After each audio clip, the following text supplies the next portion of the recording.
Hello everyone. तो आज हम क्लास 8 के चैप्टर 13 के जो अभ्यास प्रश्न हैं उनको कंटिन्यू करेंगे और क्लास 8 की एनसीईआरटी को ख़त्म करेंगे। तो आइए हम 1 बाय 1 कर सारे क्वेश्चंस को सॉल्व करते हैं। तो पहला क्वेश्चन है, मान लीजिए आप अंधेरे कमरे में हैं। क्या आप कमरे की वस्तुओं को देख सकते हैं? क्या आप कमरे के बाहर की वस्तुओं को देख सकते हैं? तो इसके लिए आपको व्याख्या करनी है। तो आप अंधेरे कमरे में वस्तुओं को देख सकते हैं। मैंने आपकी सुविधा के लिए यहाँ सारे क्वेश्चंस को नोट डाउन किया है ताकि आप इनको लिख सकें। और बुक में लिखने से अच्छी बात ये होगी कि जब भी आप बुक को खोलोगे तो आपको तुरंत याद हो जाएगा, वहीं पढ़ लोगे और कोई पन्ना भी नहीं पलटना पड़ेगा। यहीं क्वेश्चन पढ़ोगे, यहीं आंसर। तो आप यहीं नोट डाउन कर लीजिए, साइड में जो जगह होती है वहाँ पे। तो आइए हम पहले क्वेश्चन का आंसर देखते हैं। यदि अंधेरे कमरे में हैं तो हम कमरे में वस्तुओं को नहीं देख सकते, क्योंकि वस्तुओं से परावर्तित प्रकाश हमारी आंखों में नहीं पहुंच सकता, परंतु कमरे के बाहर की वस्तुओं को देख सकते हैं, क्योंकि जो बाहर की वस्तुओं से परावर्तित प्रकाश जो होता है वो हमारी आंखों में पहुंचता है। तो समझ आया, क्योंकि अंधेरे कमरे में हमारा वस्तुओं को नहीं देख पाते, क्योंकि जो वस्तुओं से जो परावर्तित प्रकाश होता है वो हमारे नेत्रों तक नहीं पहुँच पाता, परंतु हम बाहर की वस्तुओं को देख सकते हैं, क्योंकि जो परावर्तित प्रकाश है वो हमारी आंखों तक पहुंच जाता है। क्वेश्चन नंबर 2 देखिए, नियमित एवं विशिष्ट परावर्तन में अंतर बताइए। क्या विशिष्ट परावर्तन का अर्थ ये है कि परावर्तन के नियम विफल हो गए? तो यहाँ पर इसका आंसर देखिए, नहीं, विशिष्ट परावर्तन का अर्थ ये नहीं है कि परावर्तन के नियम विफल हो गए। विशिष्ट परावर्तन में भी परावर्तन के नियमों का पूर्णतः पालन होता है। प्रकाश का विसरण परावर्तित पृष्ठ की अनियमितताओं के कारण होता है। तो जो परावर्तन के नियम है वो विफल नहीं होते हैं विशिष्ट परावर्तन में। उसके अलावा हम नियमित एवं विशिष्ट परावर्तन में अंतर देखते हैं। जब भी समांतर किरणें किसी खुरदुरे या अनियमित पृष्ठ से परावर्तित होने के पश्चात समांतर नहीं होती है तो ऐसे परावर्तन को विशिष्ट परावर्तन कहते हैं। यहाँ लिखा क्या है, जब सभी समानांतर किरणें किसी खुरदुरे या अनियमित पृष्ठ से परावर्तित होने के पश्चात समांतर नहीं होती है तो उसे विशिष्ट परावर्तन कहते हैं। और विशिष्ट परावर्तन में भी जो परावर्तन के नियम होते हैं वो सफलतापूर्वक लागू होते हैं। विशिष्ट प्रकाश का विसरण गत्ते जैसे विषय परावर्ती पृष्ठ पर अनियमितताओं के कारण होता है। इस विपरीत दर्पण जैसे चिकने पृष्ठ से होने वाले परावर्तन को नियमित परावर्तन कहते हैं। नियमित परावर्तन द्वारा जो समानांतर किरणें होती है वो परावर्तन के पश्चात समानांतर होती है। इतना सा अंतर है बस। क्वेश्चन नंबर 3 देखिए, निम्न में से प्रत्येक के स्थान के सामने लिखिए कि यदि प्रकाश की समांतर किरण पुंज इनसे टकराए तो नियमित परावर्तन होगा या विशिष्ट परावर्तन होगा। प्रत्येक स्थिति में उत्तर का औचित्य बताइए। जब पॉलिश युक्त लकड़ी की मेज होती है, जब पॉलिश युक्त लकड़ी की मेज होता है उस पर जब परावर्तन होगा तो वो चिकनी होती है, नियमित परावर्तन होगा। चौक पाउडर खुरदुरा होता है, उस पर विशिष्ट परावर्तन होगा। गत्ते का जो पृष्ठ होता है वो खुरदुरा होता है, उस पर विशिष्ट परावर्तन होगा। संगमरमर के फर्श पर फैला जल जो होता है उस पर नियमित परावर्तन होगा, क्योंकि वो चिकना होता है। दर्पण जो है समतल होता है, नियमित परावर्तन चिकना होता है ना। कागज का टुकड़ा खुरदुरा होता है, विशिष्ट परावर्तन होगा। ठीक है, जो लकड़ी है वो चिकनी है, पॉलिश युक्त, तो नियमित परावर्तन। गत्ता खुरदुरा है, विशिष्ट। दर्पण चिकना है, नियमित। चौक पाउडर खुरदुरा है, विशिष्ट। संगमरमर चिकना है, नियमित। कागज का टुकड़ा खुरदुरा है, विशिष्ट। परावर्तन के नियम बताइए। तो जो आपतन कोण होता है वो परावर्तन कोण के बराबर होता है, और आपतित किरण, परावर्तित किरण तथा अभिलंब तीनों एक ही तल पर स्थित होते हैं। ये 2 परावर्तन के नियम हैं। क्वेश्चन नंबर 5 देखिए, ये दर्शाने के लिए कि आपतित किरण, परावर्तित किरण, आपतन बिंदु, अभिलंब एक ही तल पर होते हैं, क्रियाकलाप का वर्णन कीजिए। तो आइए इस क्वेश्चन को हम देखते हैं।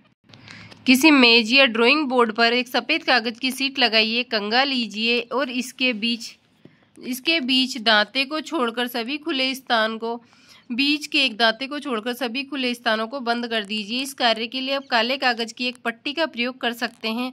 तो मैं जल्दी पढ़ रही हूँ, क्योंकि मैंने आपको ये पूरा चैप्टर जो है आगे रीडिंग करवाई है मैंने इसकी, तो इसको जल्दी पढ़ेंगे क्योंकि मैं आपको पहले समझा चुकी हूँ।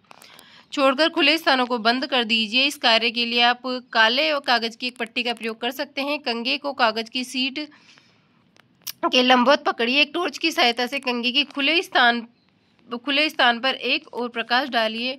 टॉर्च तथा कंघे के थोड़े से समायोजन के पश्चात आप कंघे के दूसरी ओर कागज की शीट के अनुदिश प्रकाश की किरण देखते हैं। कंघे तथा टॉर्च की स्थिति में स्थिर रखिए। प्रकाश किरण के गमन पथ के सामने समतल दर्पण की एक पट्टी रखिए। आप क्या देखते हैं? दर्पण से टकराने के पश्चात प्रकाश की किरण दूसरी दिशा में परावर्तित होती है। किसी पृष्ठ पर पड़ने वाले प्रकाश की किरण को आपतित किरण, पृष्ठ परावर्तन के पश्चात वापस आने वाली किरण को परावर्तित किरण,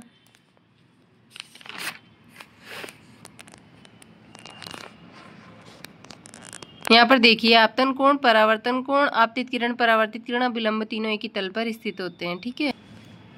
एक समतल दर्पण के सामने 1 मीटर दूर खड़ा एक व्यक्ति अपने प्रतिबिंब से 2 मीटर की दूरी पर दिखाई देगा। यदि किसी समतल दर्पण के सामने खड़े होकर आप अपने दाएं हाथ से अपने बाएं कान को छुएं तो दर्पण में ऐसा लगता है कि आपने दाएं कान से बाएं हाथ से छुआ है। जब आप मंद प्रकाश में देखते हैं तो आपकी पुतली का साइज क्या होता है? फैल जाता है। रात्रि पक्षियों में नेत्रों में शलाकाओं की संख्या की अपेक्षा शंकु की संख्या कम होती है। यहाँ देखिए आपतन कोण परावर्तन कोण के सदैव बराबर होता है। समतल दर्पण द्वारा बनाया गया प्रतिबिंब आभासी दर्पण के पीछे बिंब के साइज के बराबर बनता है। कैलेडोस्कोप की रचना का वर्णन कीजिए। ये मैंने आपको पहले बताया था, यहाँ से लेकर वहाँ तक लिख देना। ऐसे कैसे यहाँ पर इसको पढ़ लेना। ये कैलेडोस्कोप है। कैलेडोस्कोप बनाने के लिए दर्पण की लगभग 15 सेंटीमीटर लंबी, 4 सेंटीमीटर चौड़ी 3 आयताकार पट्टियाँ लेनी है। प्रिज्म की आकृति में जोड़नी है। गत्ते या मोटे चार्ट पेपर की एक गोलाकार ट्यूब में दृढ़ता से लगानी है। सुनिश्चित कीजिए कि ट्यूब दर्पण की पट्टियों से थोड़ी लंबी हो। ट्यूब के एक सिरे को गत्ते की ऐसी डिस्क से बंद कर देंगे जिसके भीतर का दृश्य देखने के लिए एक छिद्र बना हो। डिस्क को टिकाऊ बनाने के लिए इसके नीचे पारदर्शी प्लास्टिक की शीट चिपका देंगे। ट्यूब के दूसरे सिरे पर समतल कांच की एक वृत्ताकार प्लेट दर्पणों को छूते हुए दृढ़ता पूर्वक लगाएंगे। इस प्लेट पर छोटे छोटे रंगीन कांच के कुछ टुकड़े, रंगीन चूड़ियों के टुकड़े और ट्यूब के इस सिरे को घिसे हुए कांच की प्लेट से बंद करेंगे। रंगीन टुकड़ों की हलचल के लिए पर्याप्त जगह रहने देंगे। आप कैलेडोस्कोप तैयार है तो इसको आप लिख सकते हैं। ठीक है। मानव नेत्र का चित्र बनाना है तो ऐसे बना देना। यहाँ पर ये आइरिस है जो आपको इस चित्र में शो कर रखी है। बाहर कॉर्निया है, फिर आइरिस है, पुतली है, पक्षमापेशी है, लेंस है, प्रकाशिक तंतु है, रेटिना दृष्टिपटल है। जो गुरमीत है लेजर टॉर्च द्वारा क्रियाकलाप 13.8 को करना चाहता है उसके अध्यापक ने ऐसा करने से मना किया है कि अध्यापक की सलाह के आधार पर, क्योंकि लेजर टॉर्च जो होती है भाई वो आंखों के लिए, यहाँ लिखा हुआ है ना ये, क्योंकि चेतावनी इस क्रियाकलाप में कभी भी लेजर टॉर्च का प्रयोग नहीं करना चाहिए क्योंकि वो नेत्र के लिए हानिकारक है। उसके अलावा वर्णन कीजिए कि आप अपने नेत्रों की देखभाल कैसे करेंगे। तो आप अपने नेत्रों की देखभाल कैसे करेंगे तो यहाँ देख लीजिए। यदि परामर्श दिया गया तो उचित चश्मे का प्रयोग करेंगे। नेत्रों के लिए बहुत कम या बहुत अधिक प्रकाश हानिकारक या पर्याप्त प्रकाश से नेत्र खिंचाव तथा सरदर्द हो सकता है। सूर्य किसी शक्तिशाली लैंप का अत्यधिक तीव्र प्रकाश अथवा लेजर टॉर्च का प्रयोग रेटिना को क्षति पहुंचा सकता है। ठीक है।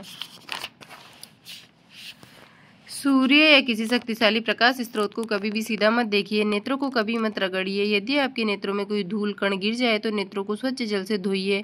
यदि कोई सुधार न हो तो डॉक्टर के पास जाइए। पठन सामग्री को सदैव की दृष्टि से सामान्य दूरी पर रखकर पढ़िए। अपनी पुस्तक को नेत्रों से बहुत समीप लाकर अथवा नेत्रों से बहुत दूर ले जाकर मत पढ़िए। ठीक है। यहाँ देखिए, यदि परावर्तित किरण आपतित किरण से 90 डिग्री का कोण बनाए तो आपतन कोण का मान क्या होगा। यदि परावर्तित किरण, यहाँ पर देखिए आपतित किरण है, परावर्तित किरण है, तो परावर्तित किरण यदि आपतित किरण से 90 डिग्री का कोण बनाए, परावर्तित किरण आपतित किरण से 90 डिग्री का कोण बनाए तो पूरा मतलब ये पूरा जो दिख रहा है ना पूरा 90 डिग्री है, तो जो आपतन कोण का मान कितना होगा 45 डिग्री होगा, उसका आधा। यदि दो समतल दर्पण को एक दूसरे से 40 सेंटीमीटर की दूरी पर रख दें तो इनके बीच प्रतिबिंब कितने बनेंगे, मोमबत्ती के तो अनंत। दो दर्पण एक दूसरे से लंबवत रखे हुए हैं। प्रकाश की एक किरण एक दर्पण से पर 30 डिग्री के कोण पर आपतित होती है जैसा कि दृश्य में दर्शाया गया है। दूसरे दर्पण में परावर्तित होने वाली परावर्तित किरण बनाइए। तो यहाँ आपतित किरण है 30 डिग्री पर, यहाँ पर से आपतित हुई, यहाँ परावर्तित हो जाएगी। ये 30 है तो ये भी 30 होगा। यहाँ पर आई, जब ये 30 है ऐसे तो ये भी 30 होगा और यहाँ से परावर्तित हो जाएगी। ठीक है, ऐसे बना देना है आपको। उसके बाद क्वेश्चन नंबर 16 देखना है कि चित्र में दर्शाए अनुसार भुजो एक समतल दर्पण के ठीक सामने पार्श्व से कुछ हटकर किनारे पर किनारे पर ए पर खड़ा है, क्या वह स्वयं को दर्पण में देख पाता है? जब वो दर्पण से हटकर खड़ा है तो वह स्वयं को दर्पण में नहीं देख सकता। क्या वह पी क्यू आर पर स्थित वस्तुओं को प्रतिबिंब में देख सकता है? तो पी क्यू आर देखिए उनको देख सकता है। तो जब वो पी पर कोई वस्तु रखी हुई है तो उसका आपतित होगी और उसकी आंखों में परावर्तित हो जाएगी, देख सकता है। क्यू पर भी आपतित होगी, परावर्तित होगी, देख सकता है, लेकिन आर की वस्तु को नहीं देख सकता। ए पर स्थित किसी वस्तु पर समतल दर्पण में बनने वाले प्रतिबिंब का स्थिति ज्ञात कीजिए, है ना। तो ए पर कोई समतल दर्पण है तो उसमें बनने वाला प्रतिबिंब जो होगा दर्पण के पीछे बनेगा। जैसे यहाँ पर ये वस्तु है, उसके दर्पण के पीछे इसका प्रतिबिंब बन जाएगा। क्या स्थिति बी से पहेली प्रतिबिंब को देख सकती है? स्थिति बी है, यहाँ पर पहेली है, क्या प्रतिबिंब को देख सकती है स्थिति बी से पहेली? तो बिल्कुल देख सकती है पहेली बी से, क्योंकि जो वस्तु है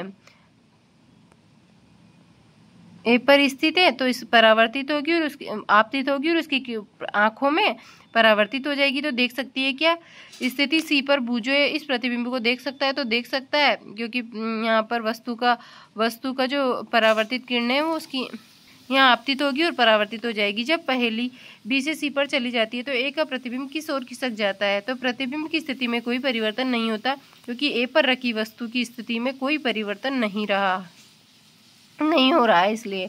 तो ये आपकी क्लास 8th की जो एनसीईआरटी थी वो ख़त्म हुई। उसके क्लास 8th की एनसीईआरटी का चैप्टर 13 जो लास्ट चैप्टर था उसकी जो एमसीक्यूज है, जो प्रैक्टिस क्वेश्चंस थे वो मैंने सॉल्व करवाए। तो ये पूरे हुए, आप देख लीजिए, एक बार इनको रीड कीजिए। कोई प्रॉब्लम हो तो कमेंट कीजिए, मैं कोशिश करूँगी इससे भी बेटर करने की।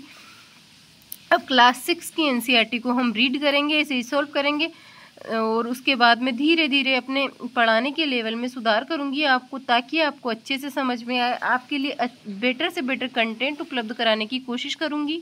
तो जब तक के लिए इतना ही। जय हिंद, जय भारत। आप इसको पढ़ते रहिए, रीड करिए। आई होप आपको सब कुछ अच्छे से समझ आएगा।